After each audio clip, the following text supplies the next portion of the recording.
So today another episode of how much is enough to retire at 45. We are not going to talk about retirement early as in vague terms. We are going to say 45 at the age of 45 you must retire. इसका कारण ये है कि 45 के बाद के retirement को बहुत ज्यादा अर्ली तो बोल नहीं सकते।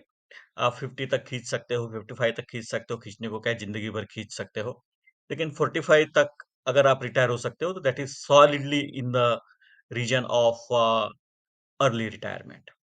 और 45 तक रिटायर मैं इसलिए बोलता हूँ क्योंकि मैक्सिमम पब्लिक की जो 45 एज के है उनका अभी तक का जो जीवन है वो तो बहुत अच्छा गया नहीं है।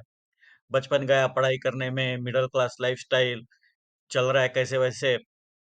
बहुत पैसे नहीं है, बहुत इनहेरिटेंस नहीं है, बहुत लोगों ने तो कार भी अपनी पहली बार देखी है जिंदगी में, पहली बार कार में बैठे तो खुद के ही कार में बैठे, ऐसे टाइप के लोग हैं। उनके पेरेंट्स के पास भी कार नहीं थी। ऐसे टाइप के सब लोग रहे, middle class, typical Indian middle class public. अब जब मैं कहता हूँ कि मैक्सिमम आपने फोकस करना चाहिए, वो यानी 25 टाइम्स योर एनुअल एक्सपेंसेस। अगर आपके एक्सपेंसेस 6 लाख रुपए पर ईयर है तो आपको 1.5 करोड़ तक अगर आपके पास हो जाए तो आपको बहुत आराम से आप रिटायर हो सकते हो। मैं एज्यूम करता हूँ कि 8 लाख तक अगर एक्सपेंस का आप करो, 2 करोड़ रुपए कमाओ, एक घर का बंदोबस्त करो, फिर you can live for next 20 years and you are all set to retire. लोग मानते नहीं। लोगों का कहना है कि ये 25x है, 25 टाइम्स योर एनुअल एक्सपेंसेस, वो बहुत कम है इंडिया के लिए। वो इसलिए कम है क्योंकि इंडिया में डेटा अवेलेबल नहीं है लास्ट 50 ईयर्स का। मैं मानता नहीं, डेटा नहीं है ये कोई बड़ी बात नहीं है। डेटा कहाँ से आएगा? डेटा है ही नहीं तो कहाँ से आएगा? और by the time it comes, it would you would be too old to even think about fire, you would be dead. और 30 साल अगर आप सोचोगे तो आप तो, आपकी जिंदा कितने साल रहोगे अभी पता नहीं। लाइफ एक्सपेक्टेंसी है इंडिया की 70। मतलब अगर आपके एज के अगर 2 करोड़ लोग होंगे इंडिया में, तो bye the time they turn 60, 1 crore will be already dead. ठीक है ना? उसमें के 50 लाख भी डेड रहेंगे, और 50 लाख लेकिन उनको पता नहीं है कि वो डेड है करके, वो बेचारे जी रहे कैसे वैसे। तो मैक्सिमम पब्लिक जो है वो आइदर डेड और ऑलमोस्ट डेड के कैटेगरी में आते हैं by the time they turn 60 और 70 रादर। ठीक है। दूसरी बात यह है कि आपके पास 25x से ज्यादा पैसे जमा होने वाले नहीं है। वो भी हो गए तो ये बहुत बहुत बड़ी बात है। अगर आप सोचोगे कि मैं 50x बना लूं, ये पॉसिबल नहीं है। ठीक है। आप फिर कभी रिटायर हो नहीं सकोगे। अर्ली रिटायरमेंट छोड़ दो, आप फुल्ली रिटायर होने के बाद भी आपके पास इतने पैसे नहीं आएंगे, 50 टाइम्स योर एनुअल एक्सपेंसेस। हाँ, 60 के बाद आ जाएंगे क्योंकि आपके एक्सपेंसेस इतने कम हो जाएंगे कि आप खर्चा कहाँ करोगे। ना आप खा सकते हो, ना पी सकते हो, ना शॉपिंग कर सकते हो, ना एंटरटेनमेंट में आपको ज्यादा इंटरेस्ट है। 90% of things you cannot do by the time you turn 60। Whatever you can do at 45, out of the 90% things you are not going to do when you turn 60, other than eating and drinking little bit whiskey, but beyond that there is not much you can do. तो आप अगर 45 में retire होते हो तो you have 15 more years to enjoy your life. 15 more years to enjoy your life, whatever is remaining. उसके बाद तो एंजॉयमेंट कम कम होते जाता है जिंदगी में। आप देखो, आपने आजू बाजू आपके पेरेंट्स देखो जो 60 प्लस है, उनका जिंदगी में ऐसी कौन सी एंटरटेनमेंट बाकी है other than playing with their grand children. वो छोड़ के और कुछ है नहीं। और आपके हाल तो उससे भी खराब होने वाले हैं क्योंकि आपको एक या दो बच्चे रहेंगे maximum bye the time you turn 60। वो तो आपके पास रहेंगे भी नहीं, तो आपका जो ओल्ड एज है that is going to be very precarious, very unpredictable. It will lean towards bad old age, no matter how much money you have. अगर आप 80 साल के हो जाओगे तब तक अगर जिंदा रहे आप, प्रोबेबिलिटी बहुत कम है, 10-15% प्रोबेबिलिटी है कि आप 80 साल तक रहोगे। लेकिन उस एज में आपके डायपर कौन चेंज करता है, इससे क्या फर्क पड़ता है? प्राइवेट हॉस्पिटल की सुंदर नर्स चेंज कर रही है या सरकारी हॉस्पिटल की अगली लुकिंग नर्स चेंज कर रही है, आपको क्या फर्क पड़ता है? तो उसके बारे में, ओल्ड एज के बारे में ज्यादा सोचो मत। जो लास्ट 15 ईयर्स है आपकी जिंदगी के एंजॉय करने के, वो आप करो। Take control of your life, try to retire as early as possible. 45 sounds like a very good time to retire. Because उसके पहले तो आपके पास पैसे होंगे नहीं, आप तो मिडिल क्लास फैमिली से हो। और उससे ज्यादा आप एम मत करो। मेरा कहने का मतलब ये है कि आप इससे ज्यादा एम मत करो।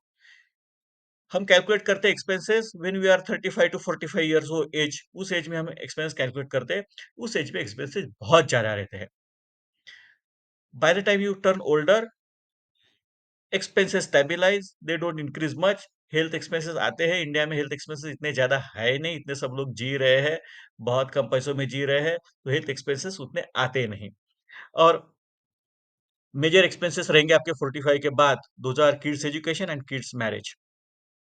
इफ यू आर लकी, अगर आपके बच्चे अच्छे निकले, then you have those two major expenses coming up in your life. Now,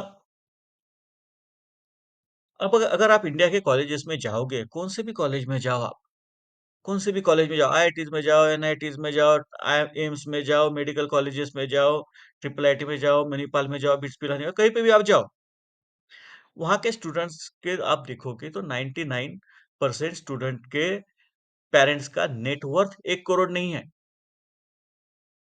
maximum parents का नेटवर्थ 1 करोड़ नहीं है, और आप हो कि 1 करोड़ रुपए बच्चों के एजुकेशन के लिए रखना चाहते हो।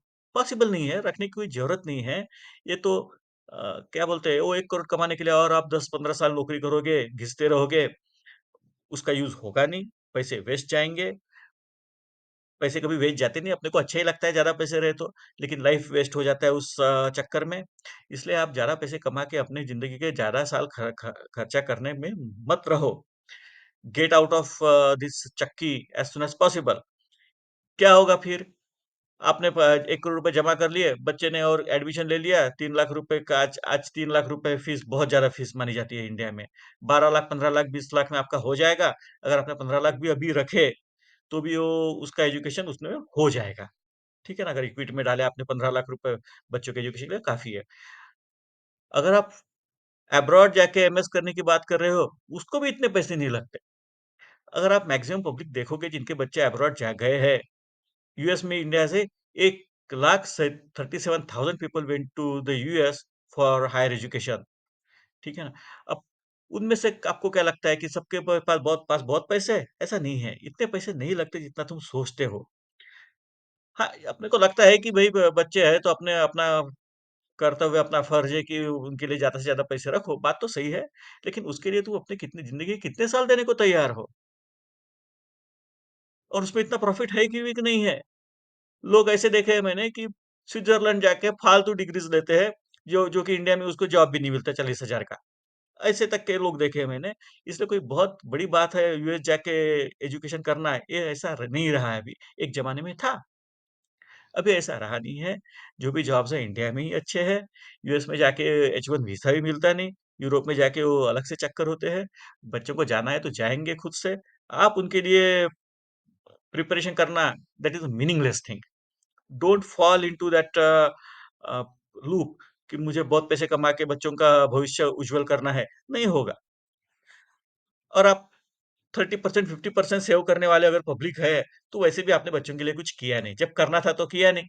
अब वो बड़े होने के बाद बोलेंगे मैं तेरे को करोड़ों रुपए दूंगा, ये तो मूर्खतापूर्ण बात हो गई।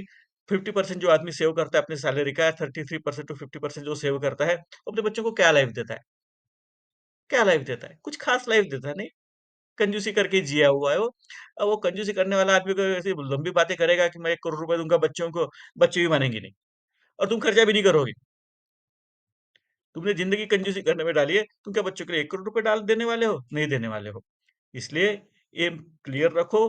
Bye the age of 45 you should have 25 of your expenses, and this is the maximum expenses that you are going to have per year, between 35 to 45। उसके बाद एक्सपेंसेस कम ही होते होने वाले हैं। ठीक है? और आपके पास उतने पैसे आने भी नहीं वाले। 50x करना है, अब भाई इतने पैसे आएंगे कहाँ से? Bye the time you turn 35, अगर आपके पास अ, तुम्हारी इनकम के 5 गुना भी पैसे रहेंगे, या तुम्हारे एक्सपेंसेस के 10 गुना भी पैसे रहेंगे, तो भी बहुत बड़ी बात होगी। एट एज ऑफ 40 इवन, आप 40 साल के लोग देखो और पूछो कि तेरे पास कितने पैसे हैं, उसके एक्सपेंसेस के 10 गुना होंगे तो बड़ी बात होगी। तो 25 times your expenses is not going to be easy, और 50 इज ऑलमोस्ट इम्पॉसिबल। तो आप इम्पॉसिबल एम चेंज करने में लाइफ वेस्ट मत करो।